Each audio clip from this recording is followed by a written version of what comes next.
nombre es Alberto Barranco Chavarría y esto es Leyenda Urbana. Estamos en un lugar legendario de la Ciudad de México. Estamos en el bar Alfonso, fundado en el año de 1930 y donde se mezcla la tradición de la comida mexicana con la comida española.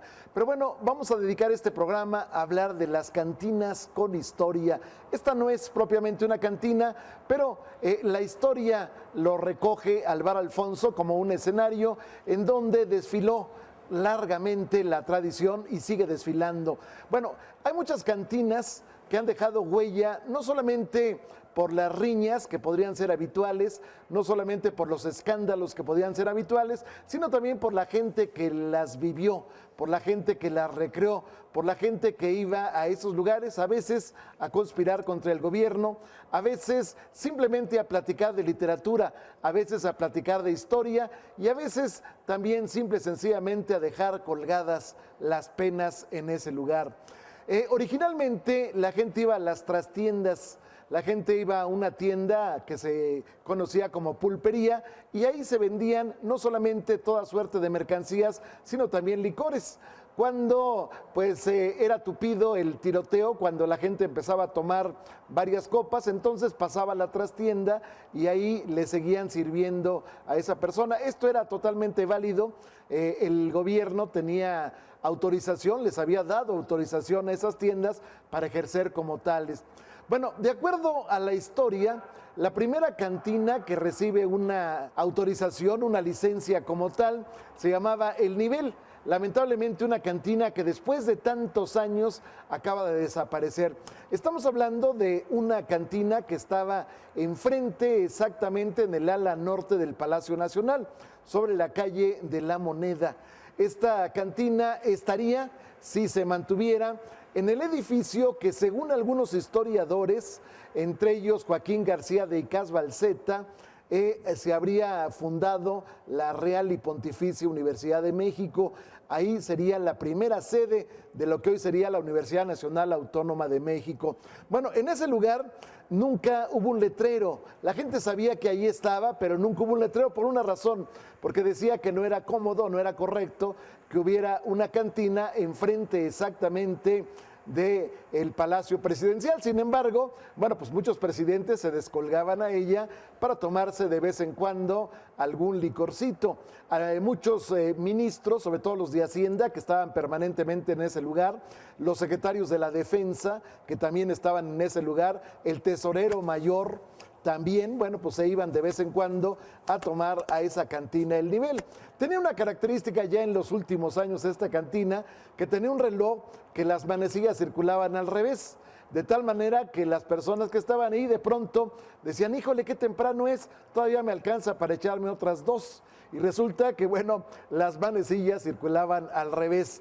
Otro de los detalles también es que ahí se hacía larga la plática entre intelectuales, entre artistas, entre periodistas. Muchos de ellos, de los artistas plásticos, llegaron a ese lugar a plasmar sus obras ahí mismo. De hecho, pues hay una cantidad impresionante de bocetos que se hicieron sobre los parroquianos, que se hicieron sobre el adorno, que se hicieron sobre los encargados de la cantina El Nivel, que sería, repito, la primera que tuvo una licencia ya perfectamente, digamos, oficializada para actuar como tal. La cantina El Nivel lamentablemente desapareció hace alrededor de un año porque, bueno, pues se trataba de remodelar. Sin embargo, bueno, aparentemente nunca hubo un acuerdo entre los dueños de ese local, que es la Universidad Nacional Autónoma de México, y el propietario de la cantina, que algún día dice, vamos a regresar.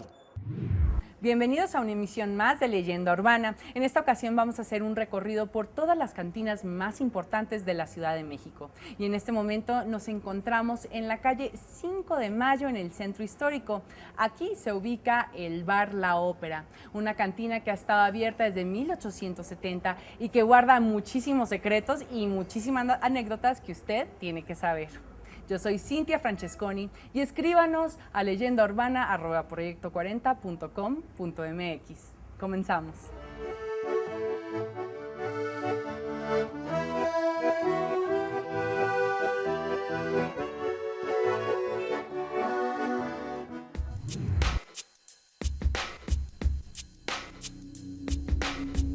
Estamos en la esquina de 5 de Mayo y Filomeno Mata, donde se ubica la cantina La Ópera, uno de los lugares más legendarios donde se han visto escenas durante muchos años en diversas películas. Le menciono dos. Una de ellas está todavía en este momento en cartelera, se llama Arráncame la vida. Aquí hay escenas vivas, en vivo, de lo que es esta cantina La Ópera. También, bueno, pues muchos años antes se filmó la película Los de Abajo. Los de Abajo, basada en una novela de Mariano Azuela, que es la primera novela de la Revolución. También se filmó en este lugar. Pero bueno, hay varias versiones en relación con el origen de la ópera. Una de ellas dice que en realidad originalmente en este lugar, cuando se amplía la calle de 5 de Mayo, que en principio llegaba solamente hasta la calle de Bolívar. Ahí estaba el Gran Teatro Nacional. Por órdenes de Porfirio Díaz se derriba a finales del siglo XIX, se derriba el Gran Teatro Nacional y se amplía la calle de 5 de Mayo. Bueno, pues una vez ampliada, en este lugar se instala una confitería. Después, una confitería donde le daban servicio a las familias más distinguidas del porfiriato. Posteriormente se instalaría en este mismo lugar una pastelería. Unas señoritas francesas decidieron hacer una pastelería también de lo más sofisticado, de lo más elitista para la sociedad porfiriana. Sin embargo, más adelante se convertiría en cantina. Hay otra versión que dice que el bar La Ópera estaba originalmente en la esquina de lo que es hoy Avenida Juárez y el eje central Lázaro Cárdenas. Es decir, estamos hablando de lo que era entonces San Juan de Letrán y lo que era la calle que de ese entonces se llamaba del Calvario. Bueno, en ese lugar se instalaría originalmente el bar La Ópera y después se trasladaría a este lugar. Por cierto, en ese lugar estaba la iglesia de Santa Brígida, parte de ella era aprovechado para el bar La Ópera y al mismo tiempo, bueno, pues hay que decir que en ese lugar, años más tarde, se instalaría el primer rascacielos de la Ciudad de México, el edificio de la Nacional con sus 14 pisos que causaron el asombro hasta que llegó enfrente el edificio de la Torre Latinoamericana. Bueno, Zoraida, cuéntame acerca del Bar La Ópera. ¿Qué nos ofrece el Bar La Ópera de 1870 al día de hoy?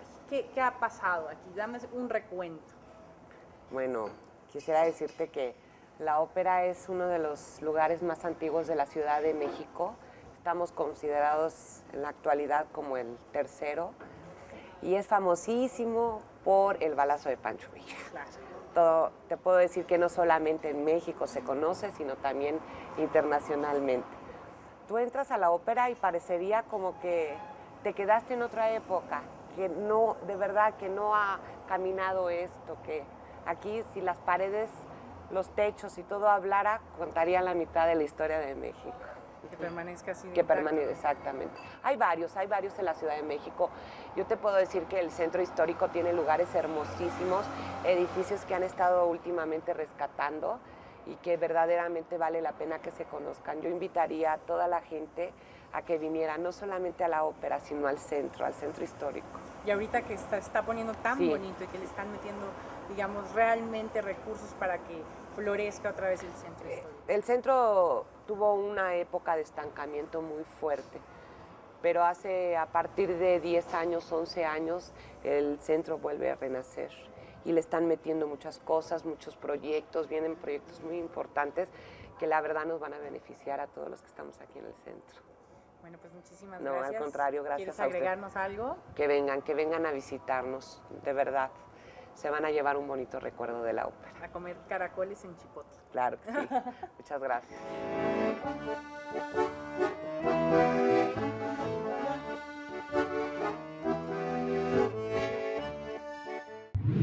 En 1922, la concurrencia que llegó a la ópera, estoy hablando de septiembre, tuvo el privilegio de escuchar una de las primeras transmisiones de radio que se hizo en este lugar, bueno, que se hizo en el país, pero bueno, se concentró la gente para escucharla en este lugar.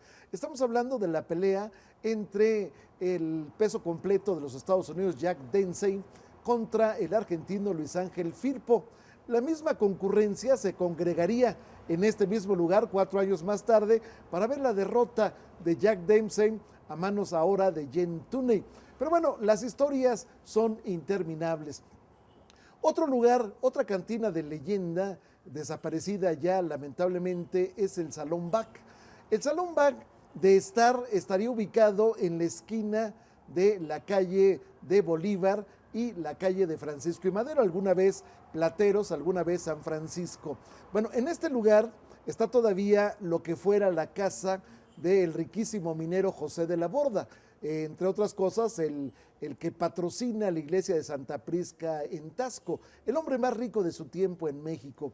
José de la Borda tenía una casa que la señora tenía la ambición de que diera la vuelta a la manzana, nunca se pudo, porque además José de la Borda era un hombre muy celoso y decía que era la única forma que la señora pudiera realmente darle la vuelta a la manzana caminando a través de los barandales que tendría la casa. Nunca se logró, pero la casa ahí está, ahora como un museo, ahora como parte de muchos accesorios. Bueno, en ese lugar se instalaría lo que sería el Salón Rojo, que fue una de las primeras salas de cine en México, un lugar extraordinario donde la gente llegaba y por primera vez en la historia de la Ciudad de México podía subir en una escalera eléctrica. Por primera vez en la historia de la Ciudad de México podría entrar a un salón donde había espejos que distorsionaban la figura, con lo cual, bueno, pues la gente tenía una ocasión de divertimento, además, desde luego, del cine y naturalmente de la tanda de música que estaba paralela al cine. Bueno, en ese lugar se va a instalar el Salón Bach. El Salón Bach que había sucedido al Salón T, uno de los lugares porfirianos preferidos, pero bueno, se instala este bar y este bar se volvería famoso el 6 de abril de 1932, justamente porque en ese lugar sería asesinado Augusto Cárdenas Pinelo. Seguramente el nombre no le dice nada si no le digo que estoy hablando del gran compositor yucateco Guti Cárdenas, el autor de Nunca, el autor de Granito de Sal, el autor de Flor, canciones inolvidables. Guti Cárdenas había llegado a la Ciudad de México, se había instalado en el Hotel Genève de lo que ahora es la Zona Rosa, y bueno, pues de pronto había tenido la oportunidad de entrar al radio, de entrar al teatro, y justamente ese día había salido del teatro donde se presentaba, había llegado con una mujer de nombre Rosa Montero al bar, y ahí había estado bebiendo, él venía vestido de charros, ni siquiera se había cambiado después de su actuación, traía naturalmente la pistola, que lamentablemente no era de fantasía. El caso es que de pronto llegaron 2 españoles al lugar. Guti Cárdenas tenía su guitarra, estaba cantando. De pronto llegaron 2 españoles, 2 hermanos, uno de nombre José y otro Ángel, los 2 de apellido Peláez. Uno de ellos traía una botella de coñac en la mano y empezó a darles de probar a todas las personas. Después, bueno, pues seguramente traían mucho dinero porque pidieron más botellas de coñac y de pronto fueron a dar a la mesa donde estaba Guti Cárdenas. Uno de los hermanos de nombre Ángel reta a Guti Cárdenas a una pelea de lo que se llamaban fuercitas o vencidas, es decir, a ver quién doblega al otro con la pura fuerza del brazo. Bueno, no le gustó el resultado a Ángel Peláez, que era el que había perdido, y entonces empezó un pleito que va a derivar en una tragedia. Finalmente, Guti Cárdenas, más hábil con los puños, estaba dominando a este español, cuando de pronto el hermano, que se había distraído en otro escenario de la gran tertulia que había en el Salón Bach, bueno, de pronto voltea y ve que su hermano está perdiendo la pelea, saca la pistola y le dispara por la espalda a Augusto Cárdenas Pinelo, conocido como Guti Cárdenas. En ese momento, Guti Cárdenas alcanza, después de 3 disparos, alcanza a sacar la pistola y a su vez le dispara al hombre con el que estaba peleando, es decir, a Ángel Peláez. Finalmente, bueno, pues el asunto va a la delegación, se levanta el cadáver porque finalmente ya no alcanzó a ir a un lugar de socorro Guti Cárdenas. Se levanta el cadáver y se encuentra que en las bolsas traía 2 billetes de 50 pesos, traía un reloj Nivada extraplano, lo cual era una maravilla en su tiempo, pero también traía algo muy interesante, la letra de la canción Aires del Mayab, la última que compondría el gran compositor Guti Cárdenas. Durante muchos años, un letrero tradicional precedía a las cantinas. Decía prohibida la entrada a boleros, uniformados, mujeres y menores de edad. El panorama, sin embargo, cambiaría en el año de 1978, cuando se permitió a través de un decreto del gobierno capitalino que entraran las mujeres. Sin embargo, bueno, después se extendería la posibilidad hacia toda la República. Este escenario le dio un toque distinto a este tipo de lugares. El hecho de que la mujer, bueno, pues entrara a un lugar inhibía a muchos parroquianos para poder, pues, hablar en el lenguaje picante que se acostumbraba en las cantinas. En ocasiones, bueno, pues se creía que la mujer pues llegaba a darle mala suerte al ambiente. Sin embargo, poco a poco se fue acostumbrando el asunto. Pero bueno, cantinas con historia. Hay una cantina, quizás de las primeras que hubo en la Ciudad de México, se llamaba La Oriental. La Oriental estaría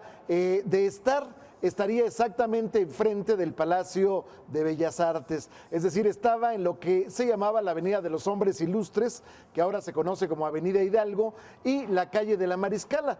La calle de la Mariscala sería hoy el eje central Lázaro Cárdenas. ¿Por qué se llamaba de la Mariscala? Bueno, porque en ese lugar tenía su casa la Mariscala y en ese lugar llegaba el acueducto de agua delgada que venía de la zona de Santa Fe, que daba vuelta en la que se llamó algún tiempo la Calzada de la Verónica, que hoy es el circuito interior, se metía por la ribera de San Cosme y llegaba hasta ese lugar donde había pues una fuente donde la gente llegaba a recoger el agua de ese lugar. Bueno, resulta que esta cantina, La Oriental, se llamaba así porque el dueño se había casado, el dueño mexicano se había casado con una china y entonces, bueno, pues La Oriental era la china. Esta cantina se inaugura el 23 de mayo de 1884. En esta cantina, bueno, pues iba como uno de los clientes en el último año de su gobierno el presidente de la República, Manuel González, conocido como el Banco González. Él llegaba a tomarse una copa de coñac o bien una copa de champán por el módico precio de 4 centavos. Era una época donde efectivamente el costo de la vida era bastante reducido. Estamos hablando, por ejemplo, que el propio presidente de la República, Manuel González, el Manco, el último que vivió en el Palacio Nacional, bueno, pues tenía un salario de 250 pesos mensuales. Bueno, pues imagínese usted que los señores diputados ganaban 25 pesos mensuales, 10 veces menos que el presidente de la República. Pero en aquel entonces se podía comprar un kilo de carne en 10 centavos, una gallina completa costaba 25 centavos, un guajolote costaba 50 centavos. Podemos hablar de que un kilo de maíz costaba 3 centavos, un kilo de garbanzo costaba 4 centavos, un kilo de frijol llegaba a costar 1 centavo.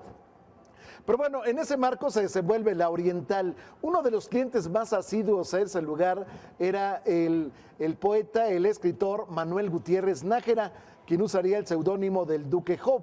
El Duque Job iba habitualmente al Jockey Club, que estaba en la calzada de la calle de Plateros, que ahora se llama Madero.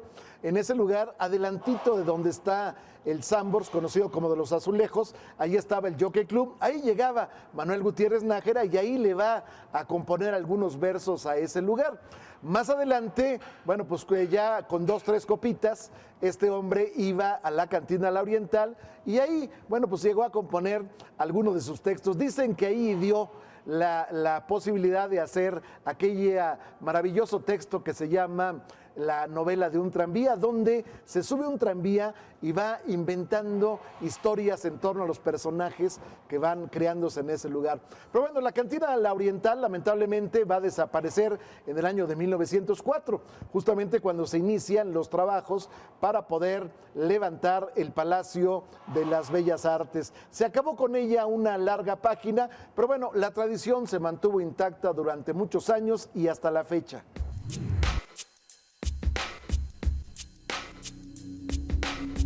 En el recuento de cantinas con historia no podríamos dejar de lado que es el bar Salón Luz. Está enclavado en la esquina de Fray Pedro de Gante, el fundador, el que llegara con los franciscanos a la evangelización de la Nueva España, y la calle de Venustiano Carranza.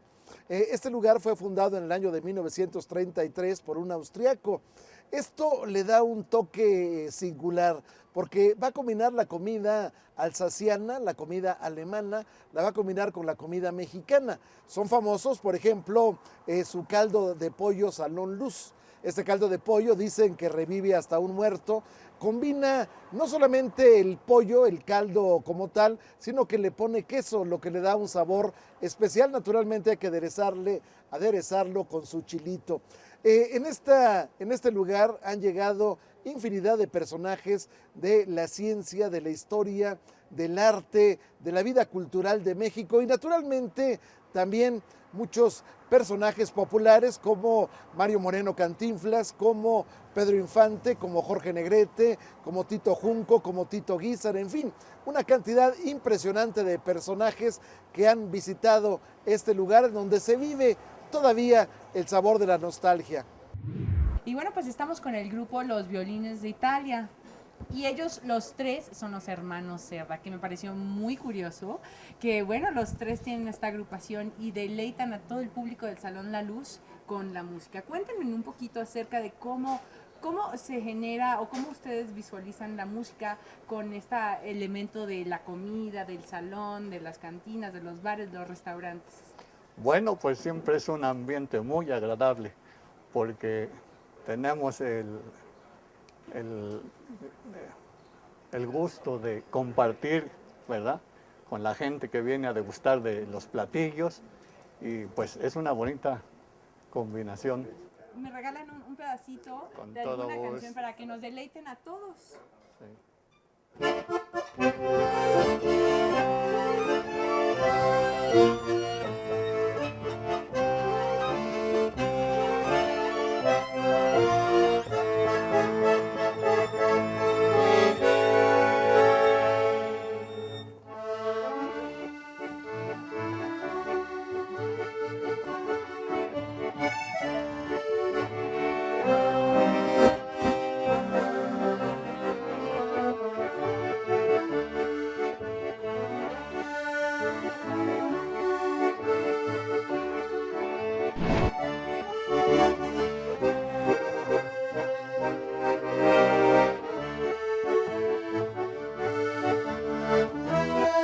En la cantina Salón Luz se respira algo más que nostalgia, aunque a veces esta se revive íntegra los domingos cuando viene un salterio a tocar aquellas melodías que nos llevan a un recuerdo inolvidable. Bueno, podemos hablar también de la gente que viene aquí a comer platillos que son genuinos del lugar, por ejemplo, la carne tártara, que está aderezada con angulas, que está aderezada con anchoas, el pan negro. El pan negro es una de las tradiciones también de este lugar, que repito, fue fundado originalmente por un austriaco. Sin embargo, se dice que lo del nombre de Salón Luz tiene que ver porque enfrente está un edificio donde alguna vez era la sede de la compañía extranjera que le daba servicio de luz a la Ciudad de México, que le daba energía eléctrica, compañía que fue expropiada durante el gobierno de Adolfo López Mateos. Bueno, trabajadores de esta empresa, trabajadores jubilados, fueron los que se integraron para poder realizar este lugar, para poder, después de tomar la estafeta del austriaco. Pero decíamos, en este lugar venía una cantidad impresionante de intelectuales, de artistas, inclusive guerrilleros. Aquí estuvieron discutiendo varias veces Ernesto Guevara, conocido como el Che, y estuvo también Fidel Castro Ruz. Aquí estuvieron también expresidentes de la República como Adolfo Ruiz Cortines, Adolfo López Mateos. Aquí estuvo también en su momento pues personajes como Pedro Infante, personajes como Bebu Silvetti, personajes como el escritor Luis Espota. Pero una figura imprescindible para hablar de la historia del Salón Luz sería Javier Solís. Javier Solís llegaba a este lugar y abría la puerta y su grito de guerra, su grito clásico, ¡ea!, es lo que en su momento distinguía la entrada. Uno sabía que llegaba Javier Solís y de vez en cuando pues entonaba alguna canción. Al rusana keli ana fihe Ambleti el Rosana, Allah oficiacia. Joaquín Pardavé fue autor de varias canciones. Estamos hablando, por ejemplo, de Negra Consentida, de La Panchita, de Varita de Nardo, pero una quizás la que más le gusta a la gente se llama Ventanita Morada.